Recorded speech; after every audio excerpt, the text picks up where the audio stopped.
I warned her gently at first, trying not to sound jealous or controlling. I told her I felt uncomfortable with how close she had become to her male best friend. She smiled, brushed it off, and said, "You're just overthinking." I wanted to believe her, because trusting her felt easier than questioning everything we had built together. Over time, their closeness became harder to ignore. Late-night calls, private jokes I wasn't part of, and sudden plans that didn't include me started piling up. Whenever I brought it up, she reassured me with the same calm smile, insisting there was nothing to worry about and that I should trust her more. I tried to silence the uneasy feeling in my chest. I told myself that relationships need trust and that friendships between men and women could be innocent. Still, something felt off, like I was slowly being pushed to the edge of my own relationship. One evening, we were supposed to have dinner together, but she cancelled at the last minute.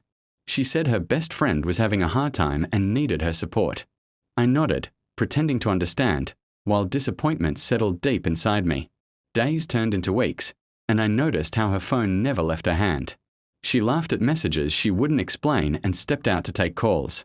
When I asked who it was, she sighed and said I was being paranoid again. The breaking point came when I saw them together unexpectedly at a cafe. They were sitting too close, her hand resting on his arm, her eyes glowing in a way I hadn't seen directed at me in months. They didn't notice me standing there, watching my fears come alive.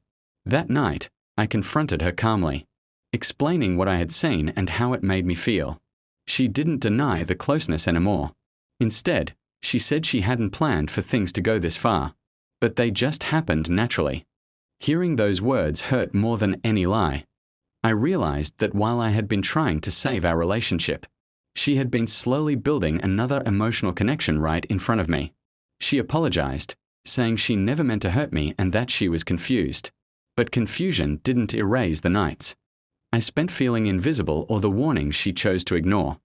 I understood then that love isn't just about staying faithful physically, but emotionally too. Trust, once cracked, doesn't easily repair, especially when the warnings were clear and dismissed. I made the difficult decision to walk away, not because I stopped loving her, but because I finally chose to respect myself. Staying would have meant accepting a role where my feelings always came second. As I left, she asked if things could have been different. I told her maybe they could have been, if my concerns had been taken seriously instead of smiled away. Some lessons come too late, but they still teach you how to protect your heart next time.